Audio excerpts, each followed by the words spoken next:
Missing అని చెప్పేసి వాళ్ళ పేరెంట్స్ జూన్ 3న అంటే 6 రోజుల కింద అక్కడ ఉన్నటువంటి లోకల్ పోలీస్ స్టేషన్లో ఆ అమ్మాయి మిస్సింగ్ అని చెప్పి కంప్లైంట్ ఇవ్వడం జరిగింది. ఆ కంప్లైంట్ ఇచ్చిన దగ్గర నుంచి చూస్తుంటే 6 డేస్ అంటే ఈ రోజున పోలీసులు ప్రిలిమినరీగా మనకేం చెప్తున్నారంటే ఇప్పుడు తన పైన బీర్ సీసాలతో కొట్టేసి గాయాలతో తను చనిపోయింది అని చెప్పి ప్రిలిమినరీగా తెలుస్తుందని చెప్పి ఈ రోజున తను చనిపోయింది అని చెప్పి ఈరోజు ప్రకటించినటువంటి విషయం ఈరోజు రాష్ట్రంలో మనం అందరం చూస్తున్నాం. అంటే ఒక్కసారి ఆలోచన చేయండి, 6 రోజుల కింద ఇచ్చినటువంటి కంప్లైంట్ ఆ టైంలో మిస్సింగ్ అని ఒక ఎస్టీ బాలిక ఇంటర్మీడియట్ చదువుతోంది, తను మిస్ అయింది అని చెప్పి బాధతో పోలీస్ స్టేషన్ని అప్రోచ్ చేస్తే పోలీసులు వాళ్ళ యొక్క ఇర్రెస్పాన్సిబుల్ వల్ల వాళ్ళ యొక్క కేర్లెస్నెస్ వల్ల ఈ రోజున 6 రోజుల తర్వాత తిరిగి చూస్తే తను షీ ఈజ్ నో మోర్, తను చనిపోయింది. పోలీసులు కనుక ఇంత శ్రద్ధ పెట్టున్నా ఒక స్పెషల్ టీమ్స్ని దింపి ఆ మిస్సింగ్ అమ్మాయి కోసం ట్రేస్ చేస్తున్నా ఈ దారుణం జరిగేది కాదేమో. ఈరోజు ఏమాత్రం కూడా పట్టించుకోనటువంటి పరిస్థితుల్లో మనం చూస్తే ఆ అమ్మాయి ప్రాణాలతో లేదు, ఆ ఫ్యామిలీ ఆ అమ్మాయిని కోల్పోయింది. I convey my deep condolences to her family members. అంటే ఒక్కసారి ఆలోచన చేయండి, స్పష్టంగా లా అండ్ ఆర్డర్ ఫెయిలియర్. ఇది పోలీసుల ఫెయిలియర్ కాదా అని నేను అడుగుతా ఉన్నాను. ఇప్పుడు ఏమన్నా అడిగితే 100 కారణాలు చెప్తారు, 100 కారణాలు స్టార్ట్ చేస్తారు. ఎందుకు స్టార్ట్ చేస్తారంటే వాళ్ళు ఫెయిల్ అయ్యారు కాబట్టి. ఈ పోలీస్ యొక్క ఫెయిల్యూర్ని కప్పిపుచ్చుకునేందుకు చేసేటువంటి ప్రయత్నంలో భాగంగా అనేక సాకులతో కారణాలతో వాళ్ళు ఇక మొదలు పెడతారు. ఇదొక్కటే కాదు, రాష్ట్రంలో ప్రతిరోజు ఈ ఏడాదిగా ఎక్కడో అక్కడ ఏదో ఒక సంఘటన ఇలాంటివి ఏదో ఒక ఇన్సిడెంట్ జరుగుతూనే ఉన్నాయి. ఈ ఏటి మీద కూడా ఈ యొక్క కూటమి ప్రభుత్వానికి ఏటి మీద కూడా ఇంట్రెస్ట్ లేదు. వేటిని పట్టించుకుందామని కానీ అదుపు తప్పిన లా అండ్ ఆర్డర్ విషయంలో ఈరోజు పోలీస్ స్టేషన్లకు వెళ్తే ఏంటి పరిస్థితి? ఈరోజు ఒక కంప్లైంట్ ఇచ్చిన ఒక సామాన్యుడు ఆ కంప్లైంట్ తీసుకోవాలన్నా, ఆ కంప్లైంట్ కన్సిడర్ చేయాలన్నా ప్రతి చోట ఎమ్మెల్యే ఆఫీస్ నుంచి చెప్తే కానీ ఆ పోలీస్ స్టేషన్లో ఆ కంప్లైంట్ని సామాన్య ప్రజలు ఇచ్చేటువంటి ఆ కంప్లైంట్ని కన్సిడర్ చేసే పరిస్థితి లేదు. ఈ కూటమి ప్రభుత్వం ఏర్పడ్డాక సామాన్యుడికి స్వేచ్ఛ లేదు ఈ రాష్ట్రంలో స్పష్టమవుతా ఉంది. ఇలాంటి పరిస్థితుల్లో ఎవరికి కూడా న్యాయం జరగట్లేదు. ప్రతి ఒక్కరూ సఫరర్సే, ప్రతి ఒక్కరూ విక్టిమ్స్గా ఈ కూటమి ప్రభుత్వం వచ్చాక ఈరోజు అల్లాడిపోతున్నారనేది స్పష్టం చేస్తూ ఉన్నాను. ఇన్ని జరుగుతున్నాయి. ఈరోజు చెప్తుంది ఒకటి, ఈరోజు జరిగినటువంటి ఇన్సిడెంట్. ఇలా ప్రతి జిల్లాలో ప్రతిరోజు ఏదో చోట ఒక ఇన్సిడెంట్ జరుగుతుంది. ఈ అన్నిటి మీద ఏ రోజైనా ఈ కూటమి ప్రభుత్వం ఏ రోజైనా ఒక రివ్యూ చేశారా? ఒక రివ్యూ పెట్టుకున్నారా? ఈ జరుగుతున్న వాటిని ఎలా కంట్రోల్ చేయొచ్చు, ఏం చేస్తే బాగుంటుందని ఏదైనా ఒక ఆలోచన చేశారా? లేదు, చేయలేదు, చెయ్యరు. ఎందుకంటే మీకు కావాల్సిందల్లా డైవర్షన్ పాలిటిక్స్. ఎందుకు మీరు చెయ్యరంటే మీలో నిజాయితీ లేదు. మీలో నిజాయితీ ఉంటే, మీలో పని చెయ్యాలి, ప్రజలకు మేలు చేయాలి అనేటువంటి ఒక ఆలోచన ఉంటే, మీ పోలీసు వ్యవస్థని ఇన్స్టిట్యూషన్స్ ఏ విధంగా ఫంక్షన్ అవ్వాలి ఆ విధంగా ఫంక్షన్ అవ్వాలి అనేటువంటి ఒక ఆలోచన మీకుంటే మీరు చేసి ఉండేవారేమో. కానీ అది లేదు. ఎందుకంటే ప్రస్తుతం మీకు కావాల్సిందల్లా డైవర్షన్ పాలిటిక్స్. దాని మీద మీ ఫోకస్ ఉంది. అది ఎంతలా ఉందంటే ఆ డైవర్షన్ పాలిటిక్స్ రీసెంట్గా మనం చూసాం. సాక్షి డిబేట్లో ఒక జర్నలిస్టు వాళ్ళు మాట్లాడే భావంగా ఏదో మాట్లాడారు. ఆ మాట్లాడిన దాన్ని తప్పని చెప్పి, ఖచ్చితంగా మేమందరం కూడా తప్పని చెప్తున్నాం. ముమ్మాటికి అతను మాట్లాడింది తప్పు, అతను మాట్లాడింది తప్పని సాక్షి తన వివరణ ఇచ్చింది. ఆ జర్నలిస్ట్ మాట్లాడినటువంటి మాట తప్పని వైఎస్ఆర్ కాంగ్రెస్ పార్టీ అతని మాటలు తప్పని చెప్పి ఒక ప్రకటన కూడా ఇచ్చింది. నా వ్యక్తిగత అభిప్రాయం కూడా, అతను మాట్లాడినటువంటి మాటలు ముమ్మాటికి తప్పే. దీన్ని మేము సమర్థించట్లేదు. అయినప్పటికీ కూడా ఒకవైపున సాక్షి తప్పని చెప్తుంది, వైఎస్ఆర్ కాంగ్రెస్ పార్టీ తప్పని చెప్తుంది, మేమంతా కూడా తప్పని చెప్తూ ఉంటే ఇదేది పట్టనట్టు ఇందులో కూడా టీడీపీ వాళ్ళు రాజకీయాన్ని వెతుక్కొని అటు సాక్షిని తప్పుపడుతూ, వైఎస్ఆర్ కాంగ్రెస్ పార్టీని తప్పుపడుతూ, మా నాయకుడు జగన్మోహన్ రెడ్డి గారిని ఇందులోకి లాగుతూ, మా భారతమ్మను ఇందులోకి లాగుతూ ఇందులో రాజకీయం చేసేటువంటి ప్రయత్నం చేస్తున్నారు. మేము తప్పని చెప్పినా కూడా ఏమీ పట్టనట్టు ఇందులో రాజకీయం వెతుక్కొని చేస్తున్నారు. ఏమనాలి దీన్ని మేము? మా నాయకుడు జగన్మోహన్ రెడ్డి గారికి, మా భారతమ్మకు ఈ జర్నలిస్ట్ మాట్లాడినటువంటి మాటలకు సంబంధం ఏంటని నేను అడుగుతా ఉన్నాను. ఇది తప్పని మేము ఖండిస్తూ ఉంటే అయినా కూడా పదే పదే రాజకీయంగా కల్పించుకొని దీన్ని ఎందుకు మా వాళ్ళ మీద, మా నాయకుడి మీద, మా భారతమ్మ మీద రబ్ చేసే ప్రయత్నం చేస్తున్నారు అని చెప్పి మిమ్మల్ని అడుగుతా ఉన్నాము. మేము స్పష్టంగా తెలియజేస్తున్నాం, మేము స్పష్టంగా డిమాండ్ చేస్తున్నాము. మేము తప్పు ఈ విషయం అని చెప్పి మా సాక్షి తరఫున, మా సాక్షి ఛానల్ తరఫున, వైఎస్ఆర్ కాంగ్రెస్ పార్టీ తరఫున మేమందరం కూడా తప్పని చెప్తూ ఉన్నాము. మీరు అయినప్పటికీ కూడా దీన్ని పదే పదే రాజకీయం చేస్తూ ఏదైతే తీరులో వెళుతున్నారో దీన్ని మీరు వెళుతున్నటువంటి తీరుని దీన్ని ఇది కరెక్ట్ కాదు అని చెప్పి మేము చెప్తా ఉన్నాము. దీన్ని రాజకీయం చేయడం కరెక్ట్ కాదని తెలియజేస్తా ఉన్నాము. దీన్ని రాజకీయం చేస్తూ ఏదైతే చేస్తున్నారో అసలుగా మీరు మహిళల్ని మీరు అవమానించేటువంటి ఒక కార్యక్రమం చేస్తున్నారని తెలియజేస్తున్నాం. ఇవి ఎంతలా ఉన్నాయంటే ఈ రోజున మనం చూస్తూ ఉన్నాము. ఈ డైవర్షన్ పాలిటిక్స్ ఎంతలా ఉన్నాయంటే సీనియర్ జర్నలిస్ట్ కేఎస్ఆర్ గారు, వారు 5 దశాబ్దాల నుంచి జర్నలిస్ట్గా ఉన్నారు. 50 ఏళ్ల నుంచి ఒక సీనియర్ జర్నలిస్ట్గా ఎంతో విలువలతో ఓ చక్కటి ఇమేజ్ని క్యారీ చేస్తూ వారి యొక్క జర్నలిజంని కొనసాగిస్తున్నారు. అలాంటి ఒక వ్యక్తి ఏ రోజు ఏ విషయంలో కూడా ఒక ఎక్స్టెంట్కి మించి వెళ్ళి మాట్లాడేటువంటి మనస్తత్వం కాదైంది. న్యూట్రల్స్ కూడా తనని అప్రిషియేట్ చేసేటువంటి విధంగా తన యొక్క జర్నలిజం కొనసాగించారు వారి యొక్క దీంట్లో.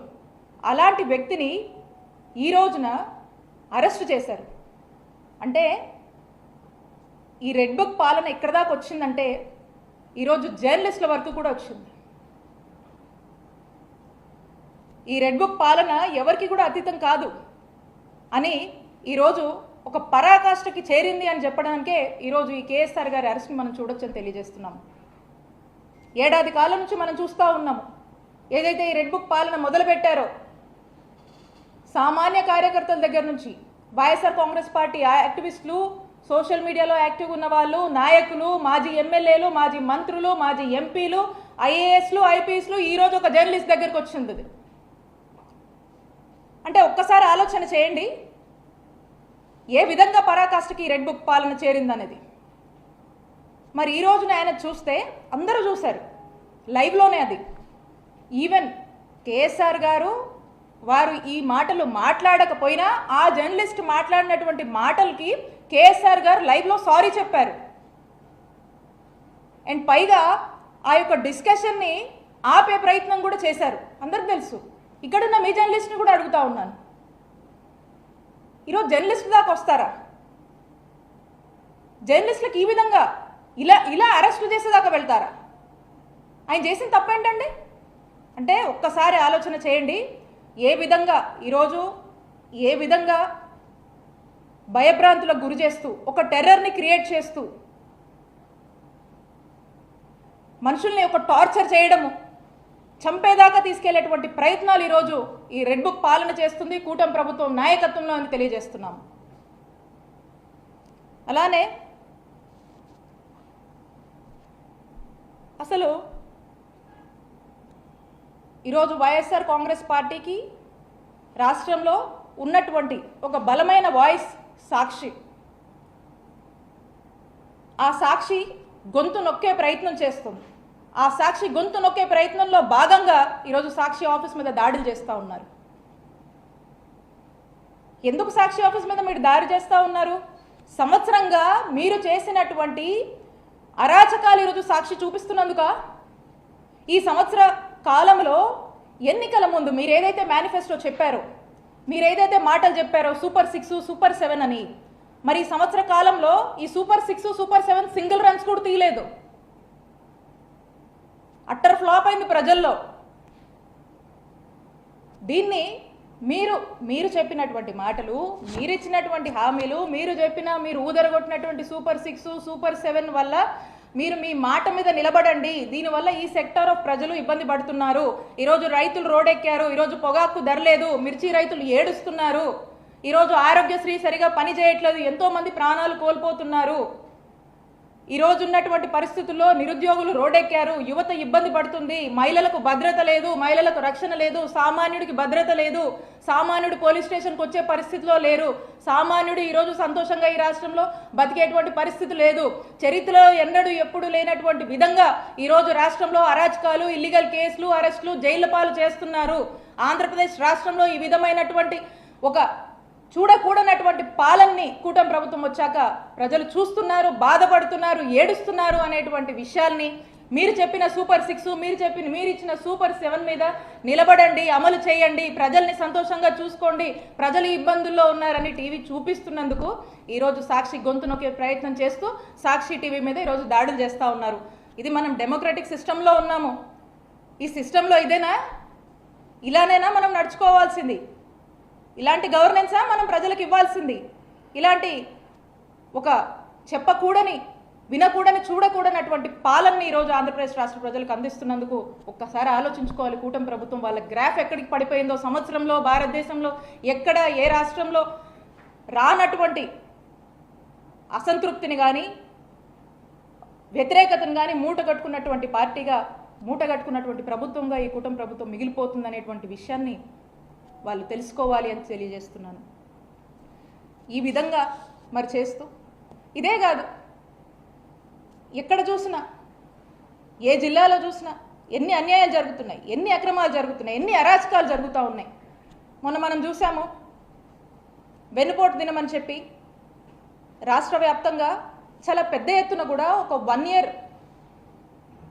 ఇయర్గా ఈ ఏడాదిగా కూటమి ప్రభుత్వం చేసినటువంటి అరాచకాల్ని ఎక్స్పోజ్ చేస్తూ ప్రజలంతా రోడ్డెక్కి వైఎస్ఆర్ కాంగ్రెస్ పార్టీకి పెద్ద ఎత్తున మద్దతుగా వచ్చి ఈ యొక్క పాలనని, ఈ యొక్క ఫెయిలియర్స్ని ఎత్తి చూపించేటువంటి ప్రయత్నం చేస్తూ చాలా ఒక మంచి అద్భుతమైన స్పందన, ఒక ఆదరణ కానీ, ఒక మంచి ఇదిని కానీ ఈ ప్రోగ్రాం వల్ల వచ్చి ప్రజలకు కూడా ఒక నమ్మకం వైఎస్ఆర్ కాంగ్రెస్ పార్టీ మీద ఇంకొంచెం పెరిగి, అలాగే ఈ ఉన్నటువంటి గవర్నమెంట్ యొక్క ఫెయిల్యూర్ని ప్రజలకు ఎక్స్పోజ్ చేసే ఒక ప్రయత్నం చేసినప్పుడు మేము సక్సెస్ అయ్యాము. మరి ఇదంతా ఓర్చుకోలేక ఈ 1 ఇయర్గా వీళ్ళు ఏం చేయలేదు కాబట్టి, డైవర్షన్ పాలిటిక్స్ చేయాలి కాబట్టి డైవర్షన్ పాలిటిక్స్ని ఎంచుకొని ఏదో ఒక అంశాన్ని రాజకీయం చేస్తూ, అందులో రాజకీయాన్ని వెతుక్కుంటూ డిఫేమ్ చేసి, వైఎస్ఆర్ కాంగ్రెస్ పార్టీని డిఫేమ్ చేసి, వాళ్ళ యొక్క వస్తున్నటువంటి చెడ్డ పేరు ఏదైతే వస్తుందో దాన్ని ఇది చేసుకునేటువంటి ఒక ప్రయత్నంగా ఈ రకమైనటువంటి డైవర్షన్ పాలిటిక్స్ చేస్తూ ఉన్నారు. నేను చెప్తా ఉన్నాను స్పష్టంగా, మీరు ఒక్కసారి ఆలోచన చేస్తే మా నాయకుడు జగన్మోహన్ రెడ్డి గారి హయాంలో మేము మీలా కాదు, ఎన్నికల ముందు ఏదైతే ఒక మేనిఫెస్టో ఇచ్చామో, ఏదైతే ఒక నవరత్నాలను ఒక మేనిఫెస్టో చెప్పామో, అది వచ్చిన సంవత్సరానికే 90% అమలు చేసి ప్రజలు మన్నల్ని పొందినటువంటి నాయకుడు మా నాయకుడు జగన్మోహన్ రెడ్డి గారు. అలాంటి ప్రభుత్వం జగనన్న ప్రభుత్వం. ఆ విధంగా మేము అడుగులు వేశాం. ఇందాక చెప్పినట్టు చూసుకుంటే మా హయాంలో, మా జగనన్న పాలనలో జగనన్న మహిళా పక్షపాతి. జగనన్న మహిళల్ని ఫినాన్షియల్గా స్ట్రెంథన్ చేయడానికి ఎంతగానో పరితపించారు. జగనన్న ఉమెన్ని పొలిటికల్గా ఎంకరేజ్ చేయడానికి ఎంత తప్పించారో రాష్ట్ర ప్రజలు చూశారు. జగనన్న ప్రవేశపెట్టినటువంటి మేనిఫెస్టోలో 90% స్కీమ్స్ ఆల్మోస్ట్ ఉమెన్ సెంట్రిక్ స్కీమ్స్గా ఉండి ఉమెన్ని స్ట్రెంథన్ చేసే దిశగా అడుగులు ముందుకు వేశారు. ఉమెన్ సెక్యూరిటీ కోసం పనిచేశారు, ఉమెన్ సేఫ్టీ కోసం జగనన్న పనిచేశారు. దిశ యాప్ లాంటివి తీసుకొచ్చి దిశ యాక్ట్ కూడా ఇక్కడ దిశ యాక్ట్ని కూడా అమలు చేయాలని ఏ విధంగా పరితపించారో చూశారు. దానికి చివరిగా మళ్ళీ మీరే పుల్లలు పెట్టి దిశ యాక్ట్ని అవనీయకుండా మీరే అడ్డం పడ్డారు. బట్ అయినప్పటికీ దిశ పోలీస్ స్టేషన్లని మహిళలకు సంబంధించి అనేక ఇనిషియేటివ్స్ తీసుకొని రాష్ట్రంలో ఈ జనరేషన్కి మహిళలకు సంబంధించినటువంటి అంశాల్లో ఒక సోషల్ రిఫార్మర్గా జగనన్న ఎంత పరితపించారో ప్రతి ఒక్క మహిళ, ఈ రాష్ట్రంలో ప్రతి ఒక్క మహిళ మర్చిపోలేదు, గుర్తుపెట్టుకున్నారు. అలాంటి ఒక గొప్ప వ్యక్తి, అలాంటి మహిళా పక్షపాత అయినటువంటి మా నాయకుడు జగన్మోహన్ రెడ్డి గారి మీద మీరు రాజకీయాలు చేస్తారా? వాళ్ళ యొక్క కుటుంబాన్ని లాగుతారా? ప్రజలన్నీ గమనిస్తున్నారు. నేను ఒక్కటే చెప్పదలుచుకున్నాను, ప్రతి ఒక్కరము విక్టిమ్సే. ఈ రోజున వైఎస్ఆర్ కాంగ్రెస్ పార్టీలో యాక్టివ్గా పనిచేసామంటే ఇంక్లూడింగ్ నాతో సహా మేమంతా కూడా విక్టిమ్సే, మేమంతా కూడా సఫరర్సే. అనేక ప్లాట్ఫామ్స్లో మీరు మమ్మల్ని ఇబ్బంది పెట్టినటువంటి తీరు మమ్మల్ని ఎంత బాధించుంటుందో, మా కుటుంబాలను ఎంత బాధించుంటుందో. మీకు ఫ్యామిలీస్ ఉన్నాయి, ఒక్కసారి ఆలోచన చేయాలి. కాబట్టి ప్రతి ఒక్క విషయాన్ని, మీరు చేస్తున్నటువంటి ప్రతి ఒక్క అరాచక పాలనని ప్రజలందరూ కూడా గమనిస్తున్నారు, గుర్తుపెట్టుకుంటారు. ఇదంతా కూడా ప్రజల్లో ఒక రైజింగ్ రియలైజేషన్ అనేది ఏర్పడుతుంది, ఒక రైజింగ్ రియలైజేషన్కి దారితీస్తుంది. ఒక రైజింగ్ యాంగర్ కూడా ప్రజల్లో మొదలైంది. ఈ రైజింగ్ రియలైజేషన్, ఈ రైజింగ్ యాంగర్ ఏదైతే ఉందో ఖచ్చితంగా ఏదో ఒక రోజు సమయం వచ్చినప్పుడు ఇది మీకు గుణపాఠంగా మిగిలించబోతుంది అని చెప్పి మీకు హెచ్చరిస్తున్నాం. Thank you. Any questions?